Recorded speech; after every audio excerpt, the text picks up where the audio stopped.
Well, you're all very welcome to another edition of the Mind Over Mountains podcast with the inimitable Martin O. McDonough. How are you today, Martin? Flying, all good, Brendan. Galway races are coming up. I'm in top form, yeah. Yeah, Galway races coming out, and the classic of the Galway races and Galway out of both hurling and football before it happened. So it's a Yeah. typical thing these days. But we've got a great array of guests with us again, Martin, today. Business owners that we can chat to about how life has been for them, both professionally and personally over the last 18 months or so. We've got Ariana Dunne. She's the founder of Mentor HR. We've got Julian Sherlock. She's the owner of Sherlock Editing Online. We've got Sarah Ryan, who's the founder and CEO at Mama Moments. And we've got Karl Hutchinson, who's a partner and co-founder of Law Plus Solicitors. So you're all very welcome, and we look forward to chatting to you all throughout the podcast itself.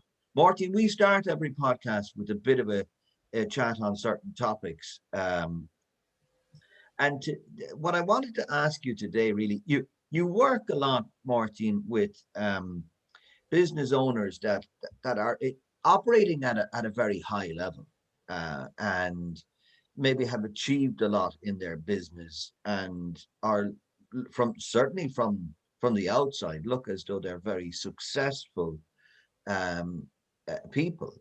Why would they need in any which way direction in terms of mindset coaching and all of the rest of Thanks, Brendan. And I'd just like to tell our fellow guests today, our fellow participants, that I never know what you're going to ask me, actually, which adds to it a bit, I suppose. But that? and the other thing, I suppose, I just encourage the guests that to be as truthful and as honest as they can, because we do get quite a lot big listenership. And the other thing, I'd like to thank them for coming on, giving their time, because they're not going to get paid for this, of course.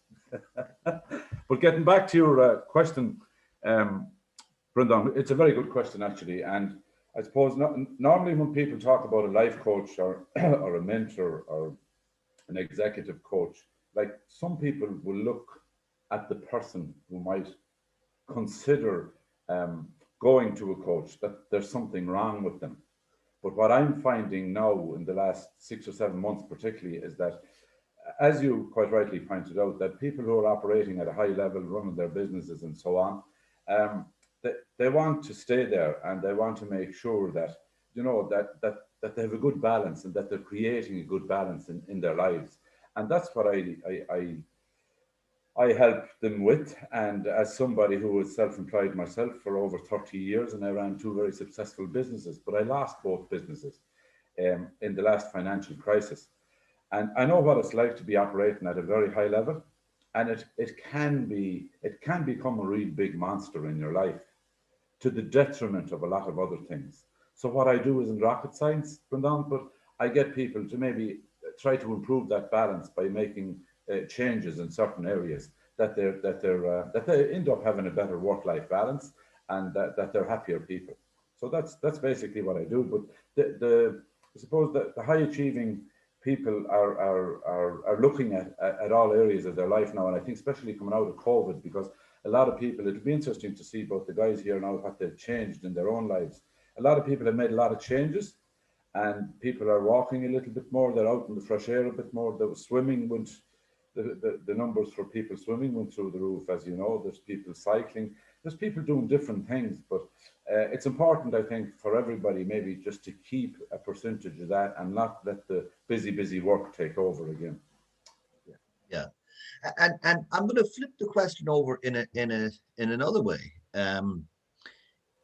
Maybe there's also an element of a person who is just plodding in terms of their business or whatever, plodding and getting through and feeling pressures and frustrations and so many things building up and whatnot, that would feel they're not ready for coaching or looking at their mindset.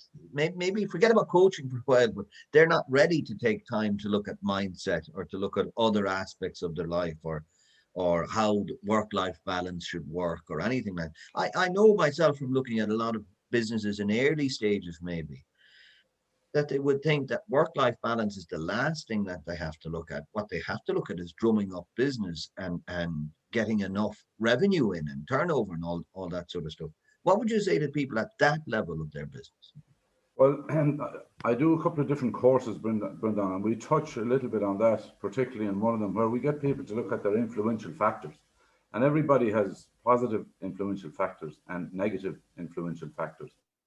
And from those negative ones, and they could be very close to you actually, that are causing you to be a little bit stressed in your life. So it's a matter of generally looking at the area and what areas are problematic and maybe not where they should be, and what areas you've been successful in that. But it's true for you. There is a lot of people who kind of try to work harder to make sure that money is coming in, to make sure they can pay the bills. And sometimes the best things you can do is actually step back or step out and have a look actually at where you're spending so much time and what are the other areas in your life that you could improve on. Yeah. Okay.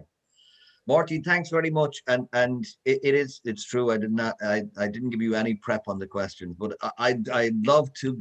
Someday I'll catch you out and we'll have a great crack on it. Listen, the really nice part of the podcast is where we go to the cold face of business and meet new people for us in terms of new business owners, new connections.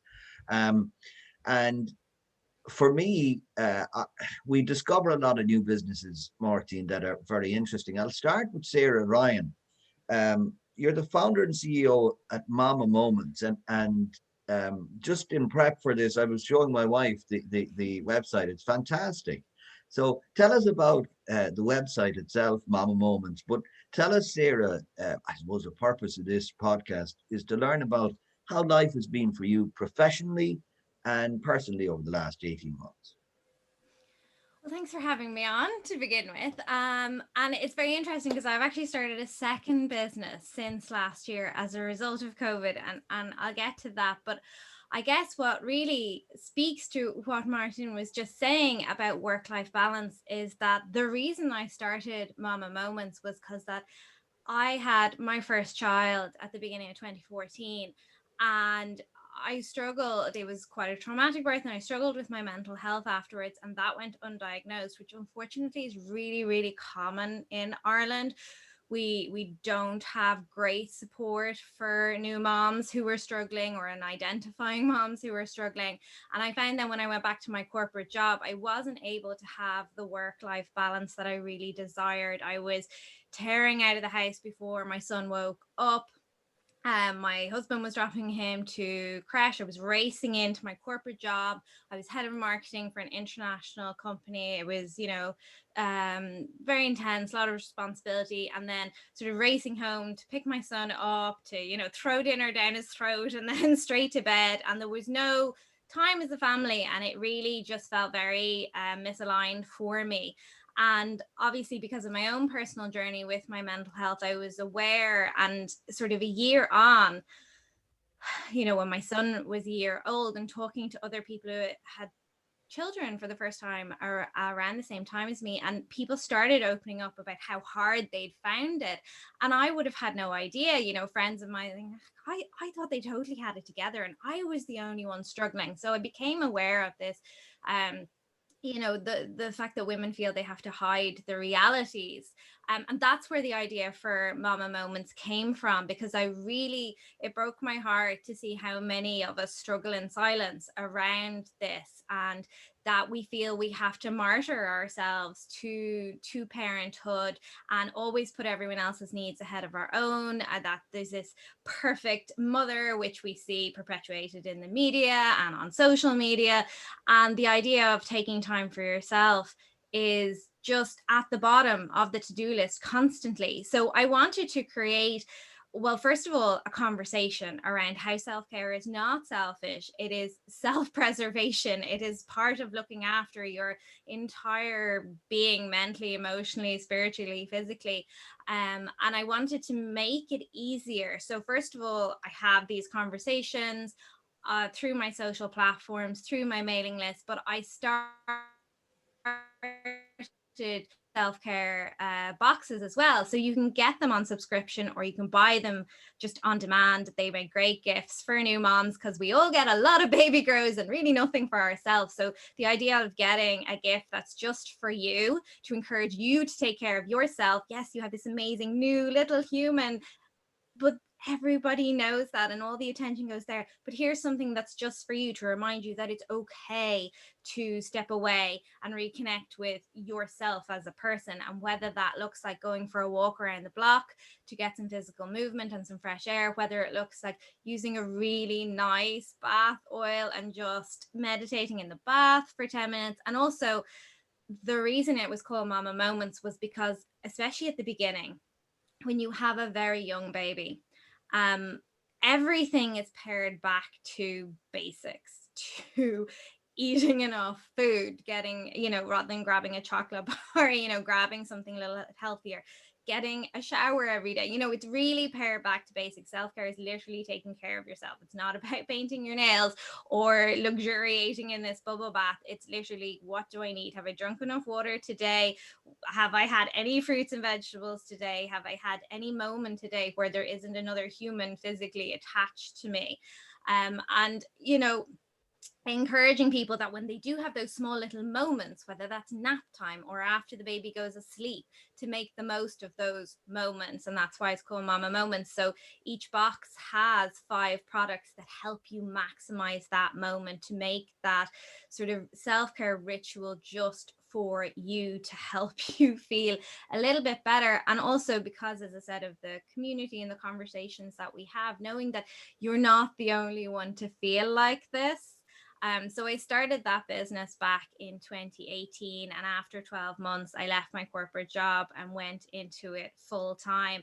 And all the products in the boxes are also from small Irish businesses. So I've, become part of this incredible community of largely women, I have to say, because of the nature of the products I put in the boxes. They tend to be female-led businesses, but I've become part of this amazing network of women who have left corporate jobs and started businesses from their kitchen table that allow them to have the work-life balance, that allow them to be the type of parent they want to be for their family, while still finding that passion and fulfillment through having a business that makes them feel good, that makes them feel like they're contributing to the world, that lights them up. And I've become part of that incredible network.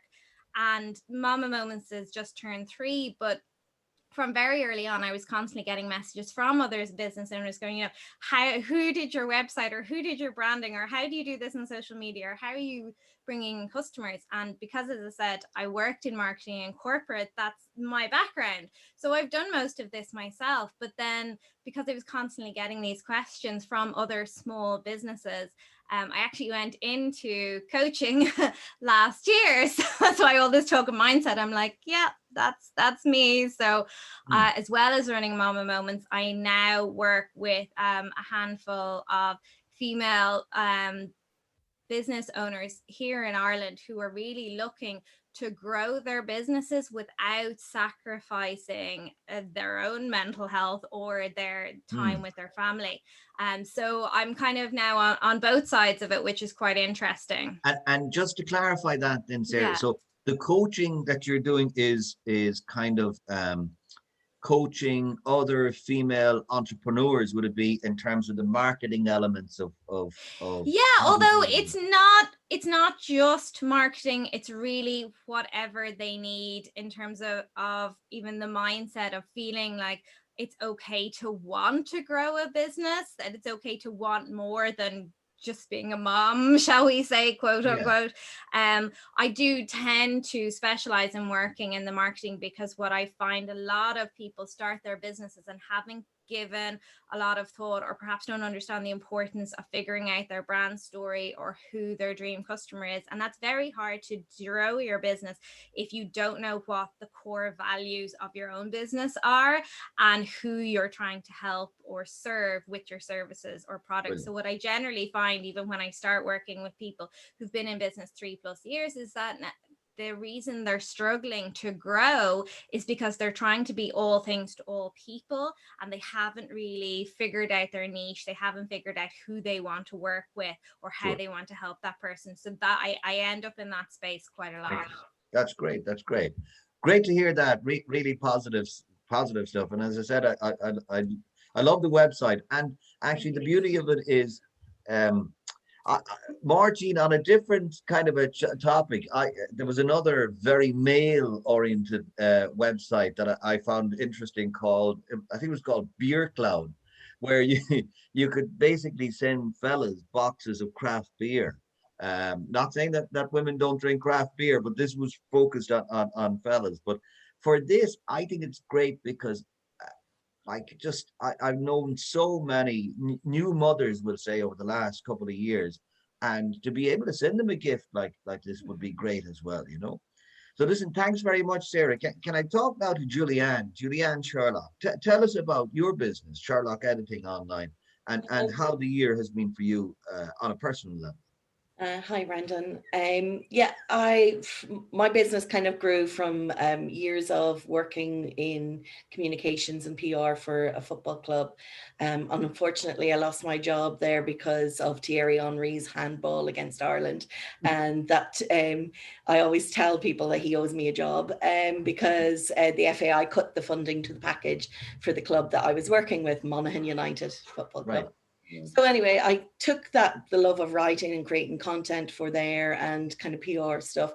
I went back to college and studied digital marketing and project management with the intention that when my youngest son started university, that I was getting the heck out of here and traveling. So I needed to set myself up to be able to work freelance or on my own and stuff. So that's how Sherlock Editing Online was born. And I worked at it for a little while. I secured a few good solid clients, including one that does the Irish government tourism websites, the content for that. So I work a lot with them, I've kind of cut back a little. I'll come to that in a minute. And that gave me the opportunity then to work from home and then to start planning my travels. So in 2016, I was working like 16, 17-hour days kind of thing, hardly any sleep because I was trying to build it all up in preparation for going in January 2017. So I headed off to Sri Lanka, India, Nepal, Malaysia, Singapore, all that kind of area for initially, I was thinking Asia for a year, Africa for a year, South America for a year, and after that, figure it out. But I got to Kuala Lumpur in Malaysia, fell in love, and been there pretty much until November for 5 years. So it became home as such. And the reason I was able to do that was because I was working online and doing that kind of stuff. And it when I started traveling initially, I actually cut way back to 20 hours a week of work because obviously it was much cheaper to live over there and stuff, so I could afford to take the pay cut as such. And I felt it was important to give myself the freedom to explore these countries and to really immerse myself in it. I stayed in India for a few months and rented a house and go out near the beach and things like that, so I could take my time and enjoy it rather than just be fully focused on business. Sure. So now November, I came home for Christmas and I'm still here. And it's kind of flipped things on its head a little bit. I'm actually back really working hard and trying to build things up again because I can't go anywhere at the moment. So I'm kind of stuck almost. So that's been my biggest struggle probably, is the fact that I'm back here. Not that there's a problem with being here, but just the mentality of not being able to escape almost is making me feel claustrophobic. But I've kind of moved into, I'm working with very closely with a company in Thailand. I have been now for 2 years, where we actually train content writers. So I'm kind of mentoring and training the writers to become digital nomads. It's called the Digital Nomad Writing Club. And we take people who want to write and we help them to fine-tune their skills and find a way to be able to go and live the life they want of being location independent and still getting work and being able to live. I also do all the editing for our clients because it's the Digital Nomad Writing Club is part of an agency called Archipelago Communications. So we've got clients from that. And what we do is we take the client's work, we give it to the students as real life work. So that while they're learning, and we do workshops with them every week, we're giving them real life assignments to do, so that they're putting those skills into practice, and I edit everything and give them feedback and mentor them on that. So that's a big part of what I'm doing at the moment. I still have the odd individual client where I do some like their social media and designing websites and SEO content, etc.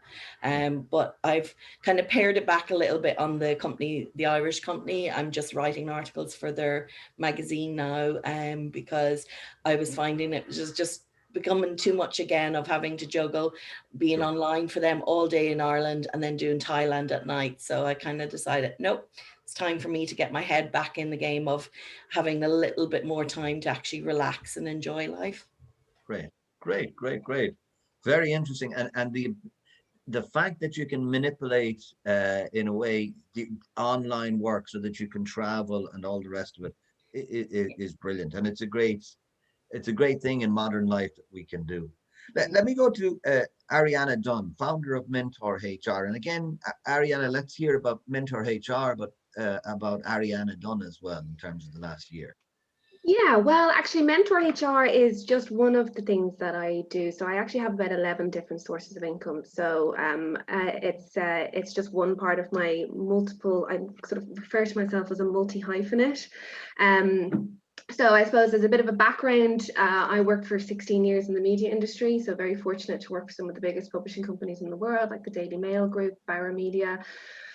I was head of sales for Joe.ie and Her.ie, and most latterly the CCO for Mummy Pages, right? So there's some connections here and I worked, Julian, we were a very nice kind of synergy going on here with the group. So I, as head of sales at Maximum Media, I identified there with Julian working, 13, 14, 15-hour days, not eating, not sleeping, being highly stressed, creating a lot of stress for myself, putting a lot of pressure on myself, big targets, big budgets, etc.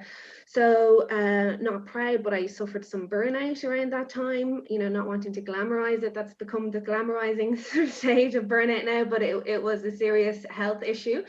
And I decided to quit my job and move to the south of France for a couple of months to a retreat, to just, completely switch off, to write a book and get back to my passion, which had been writing.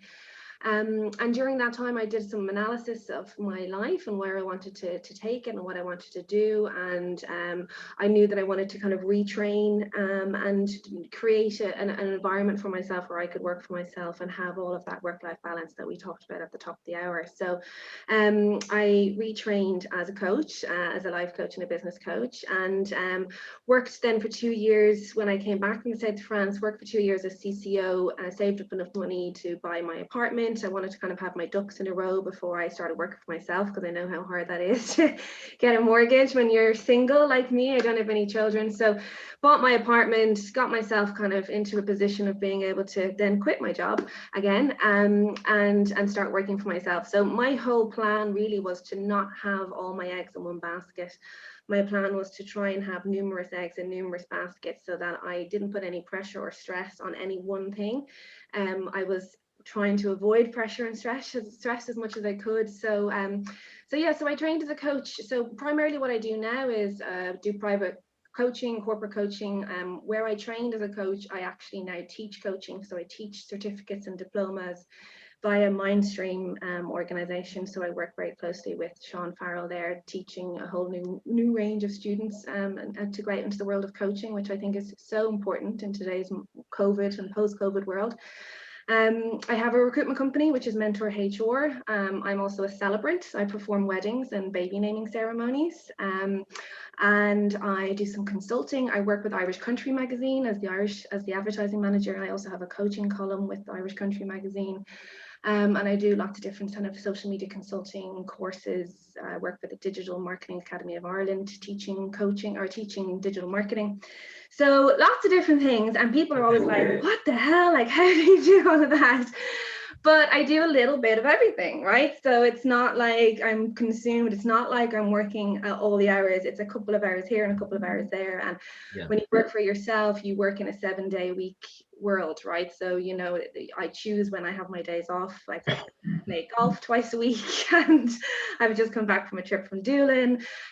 So, you know, it's about looking after yourself and also appreciating, you know, I suppose one of the questions that I ask myself is, you know, what is enough and what is too much, in terms of how much money you want to make and what you actually want to make that money for, what you actually want to spend that money on. And I think that's a question that not an awful lot of people ask. So how have I been? I've had a great COVID, to be honest with you. I didn't get it. I haven't gotten sick. I have given up smoking. I've lost weight. I've done lots of staycationing and lots of outdoor walking. And I got to pay off my debt last year because I wasn't spending all my money in restaurants and bars, spending, you know, 15 euros on gin and tonics and cocktails and whatnot. So I got to kind of save a bit of money last year as well, which was nice. But I suppose the downside is I'm single, and it was very difficult as a single person. And I think that was one of the areas that was not addressed by government or by anyone really. And I think that's you know, as a 39-year-old woman with a loudly ticking biological clock, it's been a difficult time because you just can't meet anybody in a pandemic. And that's one area that has been a you know, a downside for me, and something that I'm kind of you know, trying to overcome at the moment. So Great, that's very interesting. I love your strategy of not having all your eggs in one basket. The only thing that would occur to me from that is it administratively difficult to manage everything like that? Do you have to have a very strong discipline? I mean, I guess individually everybody is different. You know, for me, it hasn't been difficult for me to do that because, ooh, sorry, 1 second now, there's a doorbell ringing, Sally. Okay, no worries. Look, we'll move, and we'll once Ariana gets that dog fed, we'll come back to her later on. But Karl, can I chat to you now as our only, and Marty, this is unusual for Mind Over Mountains. It's normally more men than women, so it's great to have the other balance today. But Karl, I'd like to chat to you in relation to the same thing, professionally and personally, how the year has been for you. And you're coming from being a partner and co-founder of Law Plus Solicitors. So tell us about Law Plus Solicitors as well, please. Yeah, look, it's great to be here today. I appreciate you giving us the opportunity to all meet up. I think it's always great that we meet up. Look, I came late to the law. I became a lawyer back in 2006, and I had several successful businesses prior to that. I did my master's in University of Chicago, qualified there in 1988, came back home to Ireland. I got a job with Clondalkin Group, and they shipped me back to the US, to Connecticut. I lived in Connecticut for about another 2 years. All in all, I was in the States for about 5 years. I then set up a leasing company, which I sold to Anglo-Irish Bank in the early 90s. And then I was looking for something I'm the type of individual that needs constant challenges.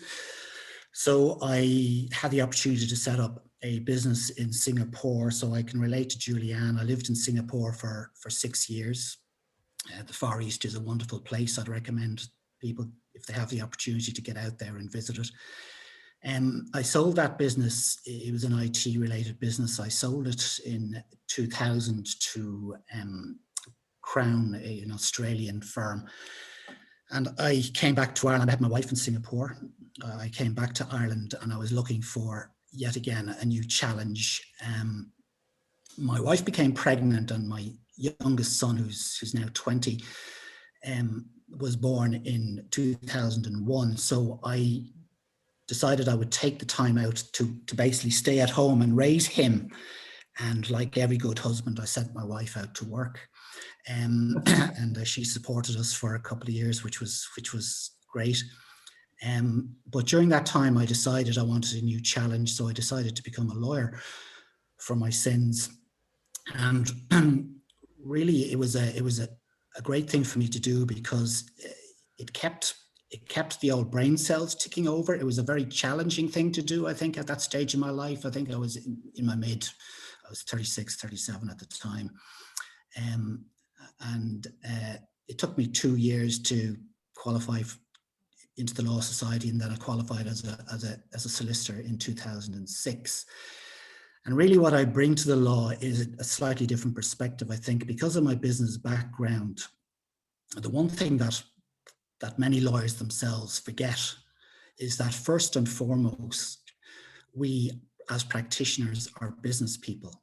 You know, your law firm is a business at the end of the day, and that has to be first and foremost. We're in the business of providing legal services, but it is a business.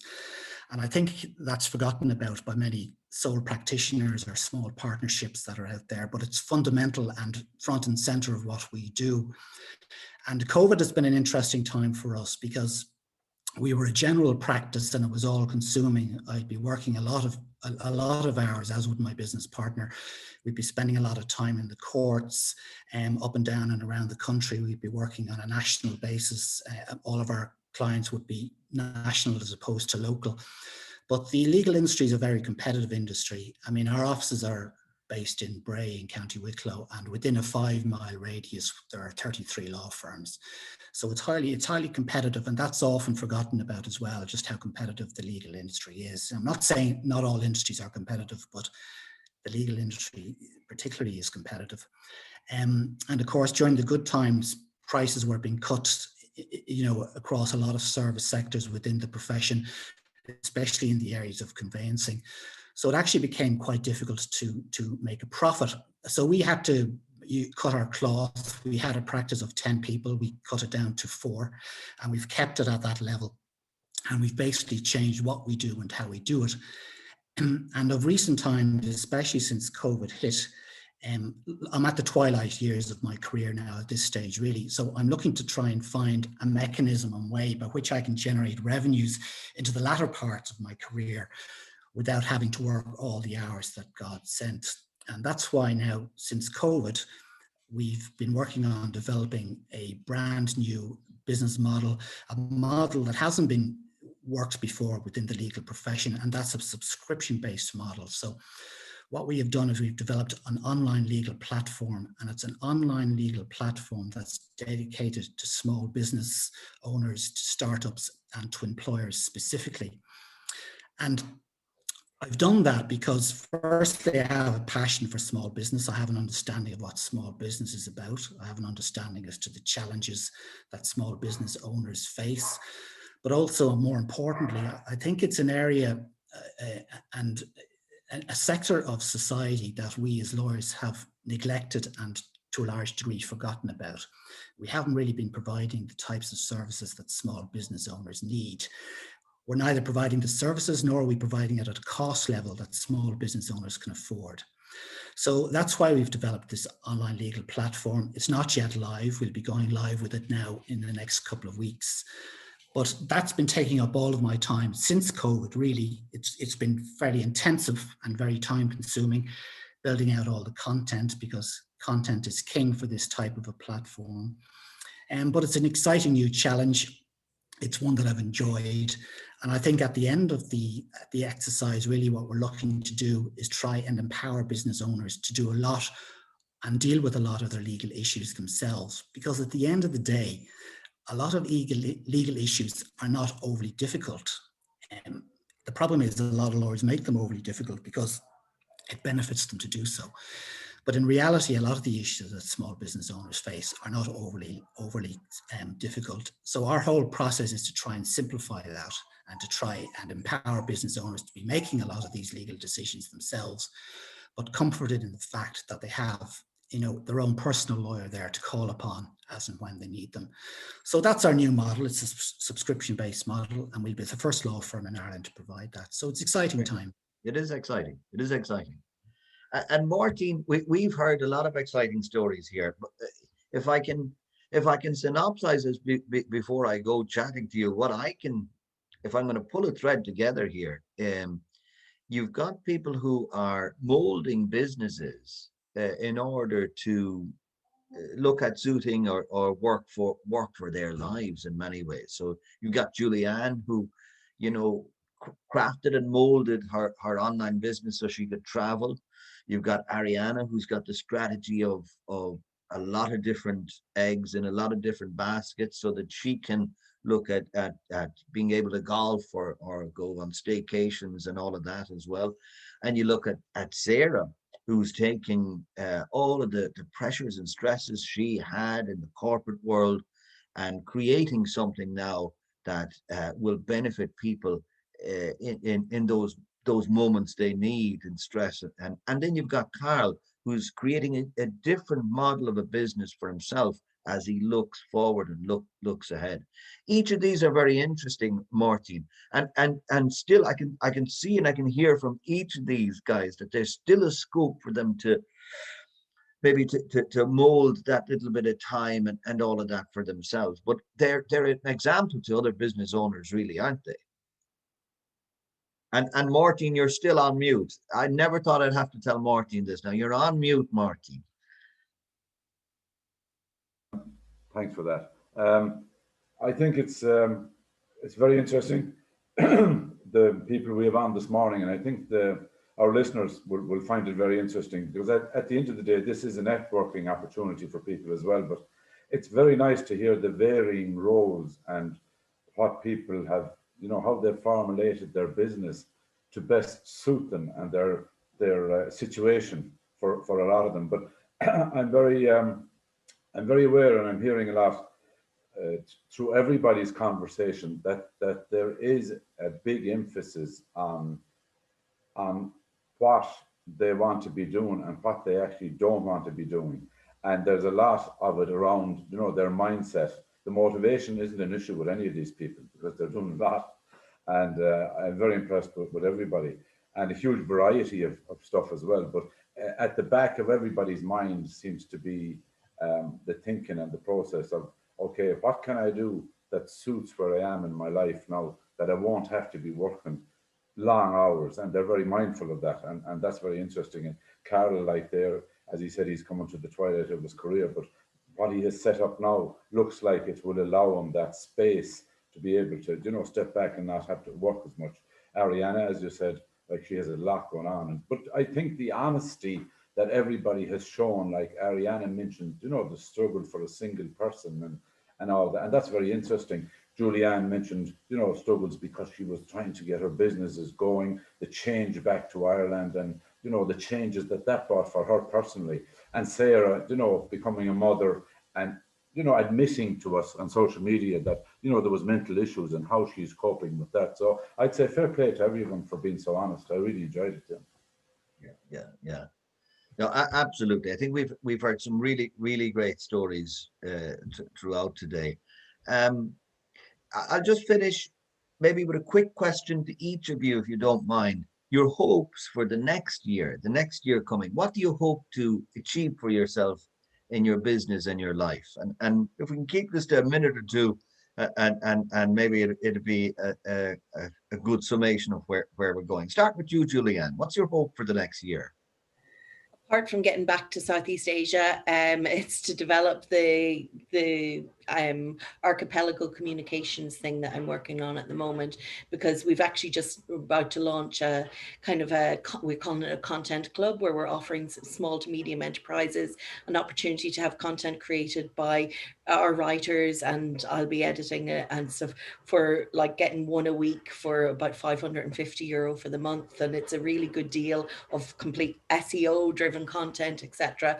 But also to get back a little bit more into my true love of writing. And that's why I keep my hand in with Owl House Agency in Dublin, where I write for them at least once a month an article for their magazine, because for me that kind of keeps me sane, because it's doing the thing that I love, the actual writing, aside from the whole business end of things. So yeah, just keep building, get back on the road traveling. I still want to get back to Malaysia and anywhere that'll let me in as soon as I can, and just keep doing it because I enjoy every moment of it. Great. Ariana, the hope for you for the next year? God, I'm not sure. I'm kind of I'm at a bit of a crossroads, and it's ironic because I help people who are at a crossroads. That's kind of how I advertise or promote myself as a coach. I'm at a three-pronged kind of crossroad at the moment. I I kind of continue what I'm doing and, you know, live my life as I've been doing for the past few years, and that would be great. I'm potentially thinking about exploring having a baby on my own, potentially getting a sperm donator and donation and going down that route in the next kind of year, 18 months or so. Or I'm thinking about not doing that at all and maybe becoming a nomad like Julianne and packing up my car and going traveling with my little dog and, you know, working from Europe and doing all of that. So I'm in a three-way decision at the moment of what to do, and I'm not quite sure which road to go down. So I'm thinking of, I was literally looking at a caravan this morning about potentially buying if I go down that route. So it's anyone's guess. You'll come back to me in a year and see which one I chose. Okay. Well, yeah, three hugely interesting avenues. Okay, great. And Sarah, your hope for the next year? Well, in terms of the Mama Moments business, what I'm really looking to for the next year is to expand overseas.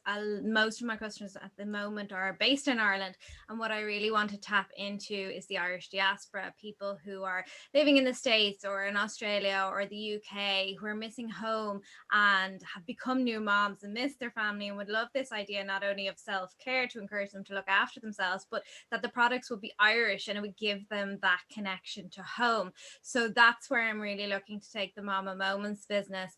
I'm also looking to continue the lifestyle that we've created during COVID with my family. You know, my children are 7.5 and 4.5 now, and I get to spend so much time with them. I know I run 2 businesses, but I work somewhere between 15 and 20 hours a week, and the rest of the time we get to, you know, just pick up and go to the beach or go to the woods or do whatever we feel like. And it's really important to me that we continue to have that flexibility as a family because they grow so fast. So I want to keep that. And then with the coaching, I just want to keep that going, keep helping other women realize that you can grow a successful business and only work 15 to 20 hours a week and have the family and work balance that you want. So yeah, it's shaping up to be an exciting 12 months coming up. Exciting times. And Karl, for you, your hope for the next year, personally and professionally? Well, we go to launch on our new website, our new service in the next couple of weeks. And what's exciting for me is that it's going to be a reflection of me. I think as lawyers, we can be a bit anal, excuse the French, but I think it runs against my type of nature. You know, I like to be a bit more open and free in relation to how I deal with legal issues and try to simplify. You know, simplicity is key. And, you know, having to wear a suit and tie every day of the week just isn't me. So I think really the service we're launching will be an expression of a fresher expression of who I am and who we are.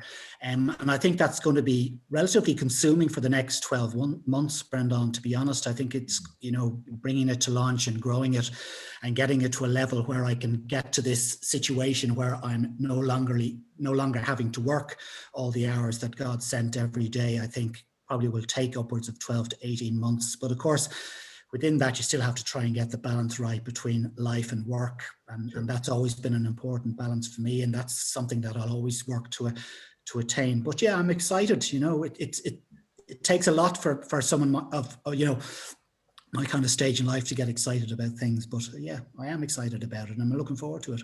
Yeah. Great. Martin, I'll leave the last word to you on all that you've heard and your insights into it. Yeah, it's great. It's great, as I said, very positive people, and to hear what they're doing and how they're making changes to better themselves. I love Ariana's, you know, 3-pronged, wherever she's going to go with that. That'll be interesting. But I'd just like to thank everybody again for coming on, and we'll send them the links to the podcast as soon as we're finished there. Brilliant. So guys, that's it. Thanks to absolutely everybody. It's been a wonderful podcast, and it's been very honest and it's been very, very insightful. So thank you all very, very much.